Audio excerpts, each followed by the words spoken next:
What's good with YouTube? You already know. Big Flocka with a convict's perspective, and I'm smashing, dashing, sliding on through with a little bit of energy. Please hit the like, subscribe, comment, and do all those things to help support this channel, and hit that bell notification for future fire content. As you can tell by the title and thumbnail, we're going to talk about a time when you had two hoods basically get into conflict over a hat, which then in turn, the regiment somehow got involved in this whole incident, man. And I was the one that pretty much got involved. Now this was around 2005, around October, November. I get hit up right by one particular hood on the east side that I have a working relationship with. I have someone that's plugged in there that's pretty much assisting me with their hood, right? I'm providing them resources and whatnot. And so I get a call, man, that they have an issue with one of their younger homeboys. So I end up going to this cat's house named Slimer from BRS, Barrio Rio Seco, right? Slimer's no good now, but this is when he was active. He was actually a bro, right? That didn't function with the regiment, but assisted. And his hood was pretty much assisting me. I was basically their pipeline to the out there to the regiment at that time in 2005. So I show up, and there's another cat there from Barrio East Side that I actually know the dude from Barrio East Side. Well, he's not from there no more, I don't think, but Rocky from BES was there. And there was an incident that had happened with some homeboy from BRS. I forgot his name, right? But it ended up being a very serious issue out there in the streets. Now, they were having conflict over a B hat, a Boston hat, because for a while you had the BS, Mas Locos, B-Boy trip, right? They were pretty much in alliance with each other. And BRS was an older hood that was making a comeback at that time, right? Now, apparently, this youngster, right, had got stabbed by the homeboys out there in the streets. Now, what made this whole case interesting, right, was that there was a bro from Capitol Park that was with the cats from BES when they ended up rushing this cat from BRS. That bro was actually Paul Rios, Cyclone from Capitol Park. And at that time, he was working under Kramer, Stick 'em Up Kramer. And at that time, Stick 'em Up Kramer and Samuel had a strong working relationship right there because most of their manpower was actually on the east side at that time for some reason. And so, okay, so I get the backstory about the set tripping part, about how they rushed Homeboy, and how fucking Cyclone was pretty much like the leader and being an influence. And see, previously, before that, all the years out there in the streets, Cyclone really never functioned. He would assist. He wasn't on the books, right? Now, I had, well, at first it was a pleasure, but then it was a displeasure of doing time with Cyclone over there in San Quentin. Now, the first thing I noticed about him was he really wanted to be really in the mix real quick about everything that was going on. Like at first he said, "Oh, you need an SB on your security blanket, right, on the yard," because I was leadership, and this was in San Quentin 6 yard, and I'm like, "Nah, I like to do my stuff kind of incognito." He goes, "Nah, I'll be it." So he wanted to be my SB on the yard, and at that time, a individual was claiming to be a cardinal that drove up there. His name was what's his name? Anthony Macias, Chino from Santa Rosa. Now Chino got to the bay and ended up fucking locking it up off top. And see, a lot of his decisions after I left, he pretty much undermined a lot of decisions that were already made by higher authority, man. And I was already questioning his status when he got there, based upon the fact of the individuals that allegedly was trying to recruit him was basically on freeze. I find out later that he had no status at the time. Okay, in fact, he was under investigation. But the pipeline of communication was all pretty bad at that time for some people, and I had just left. Now, apparently, when all this stuff happened, see, you got people who, when you're there, they're all supportive, they're all righteous, and they, all for you, right? But as soon as you leave, there's those that are gonna start fucking talking bad about you and this and that. Now, Cyclone was one of those ones that tried to get up to the bay and tried to fucking speak bad about me, but he got shut down real quick because there was a homeboy named Gilbert Maldonado from San Ho who was there with Dancing Bear, and then Dancing Bear knows me as well. Like I said, I never had any issues with Dancing Bear, and Cyclone had got shut down when he was up in the bay because they tried to sit there and say that I had said something about, oh no, we're not teaching the bonds because of some whole fucking misconstrued statement. Because what it was it was bond. They were the bonds that Bubba said they were waiting for the new revisals to put them out there in the new educational plan. That's all it was, and that came from Bubba. And but someone wanted to go up there and try to twist it up.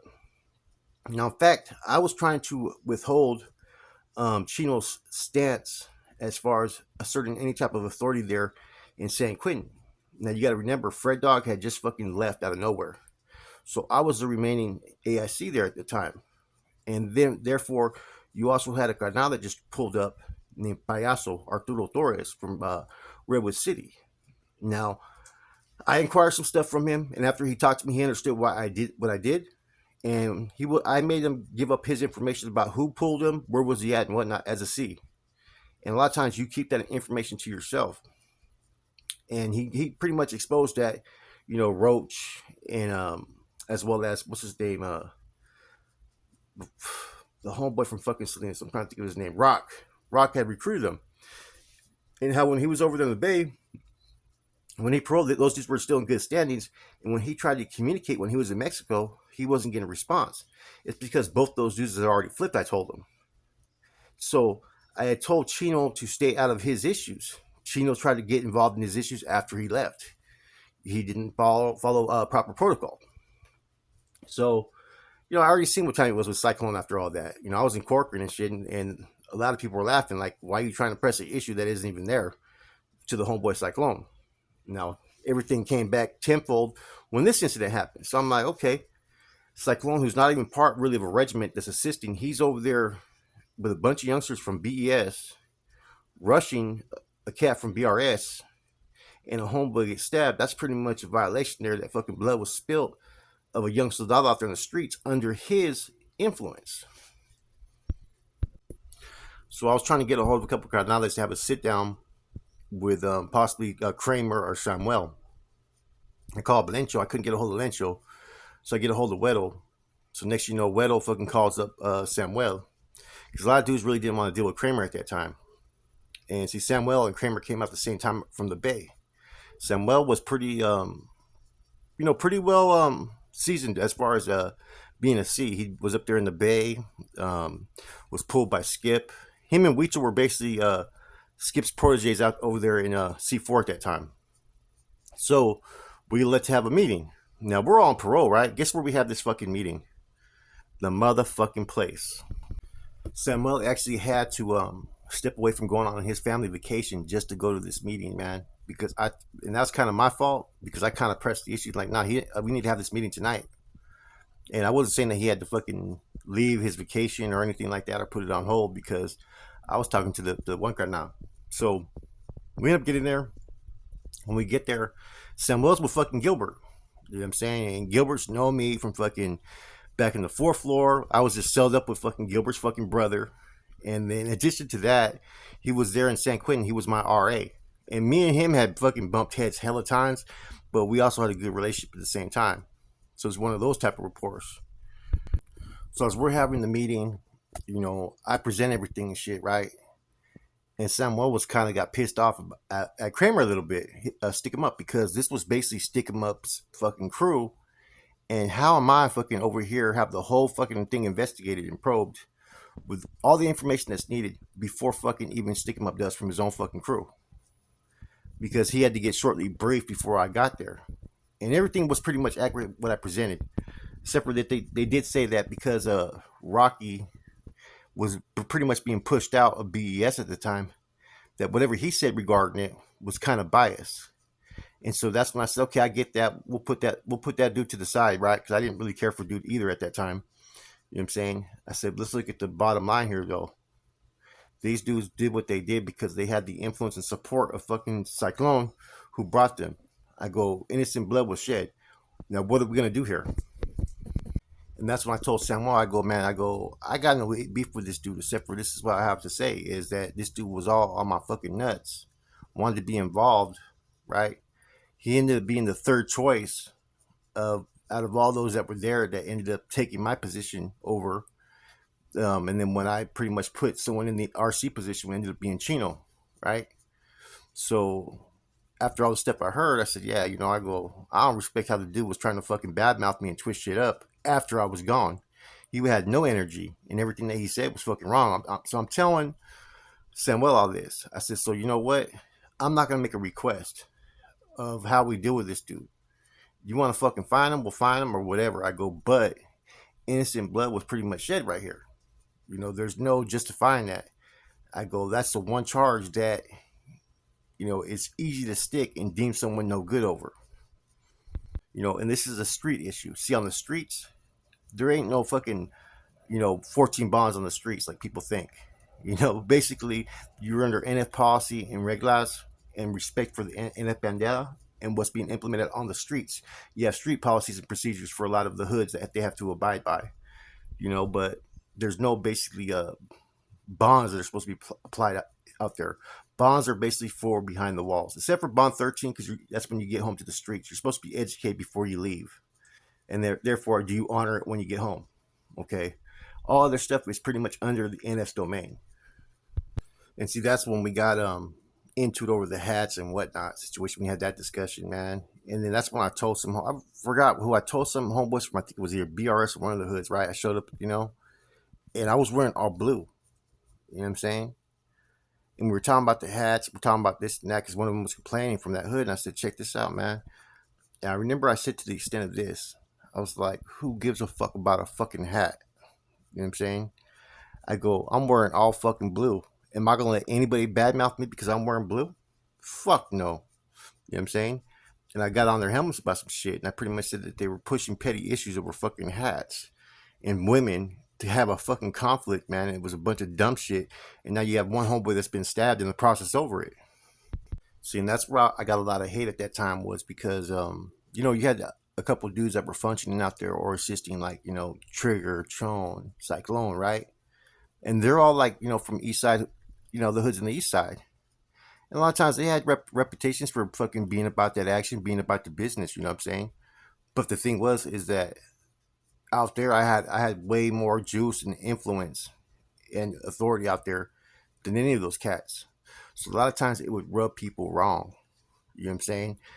And that was more than one occasion to where I had to be the one that resolved the issues. And the thing that was fortunate for me is I would just call certain people from this hood over here, or I get a hold of Lencho, or I get a hold of Lencho second and say, hey, look, this is what I need you to do. I need you to get that fucking Trigger and Tone and tell them to fucking kick the fuck back, or fucking whoever it may be.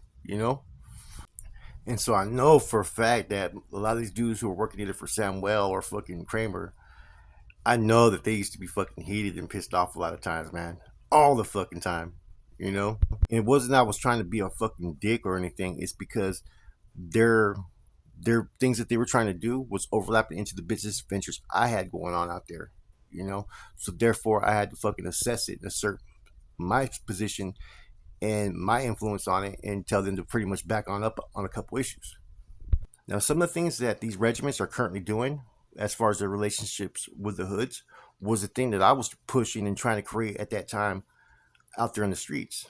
See, I wanted to have all these hoods pretty much be in contact with the regiment, therefore have a line of communication to, you could meet out discipline, you could any issue or conflict, implement a green light and whatnot. Because I said that, look, we should start putting out any green lights to all the hoods. Therefore, if they deal with it, they deal with it. If not, they don't. It removes us from the situation. Because there's going to be someone, when they hear someone's in bad stands, they're going to want to pop that dude when they catch him slipping. And if we put it out there that, hey, there's a green light on this dude, we let the hood deal with it. And that's the same thing time when I wanted to have these hoods start to contribute. Let them do more of the work. But there was too many people that were too gritty along the lines. Because at that time it was all about trying to stay out in longevity and, flourishing, continue to grow and build to where we didn't have to do any illegal activities. Um, and that's like was one of the focal points of why I started to establish reports with different hoods. And that's when I stressed, well, we keep on doing the same things and we get the same results. When are we going to stop? And that's what I kept on centering my whole opinion on a lot of things, right? You got to remember, I also had people that were working with me outside of the county as well. So I had a lot of different things going on, and my whole thing was to pretty much not be out there on Front Street.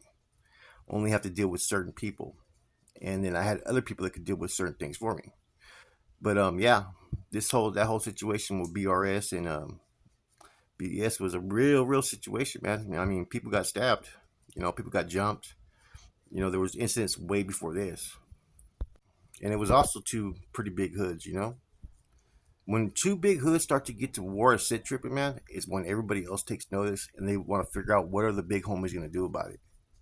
Anyways, with all this said, I hope everybody has a positive, blessed day. This is Flacco from a convict's perspective. I'm out.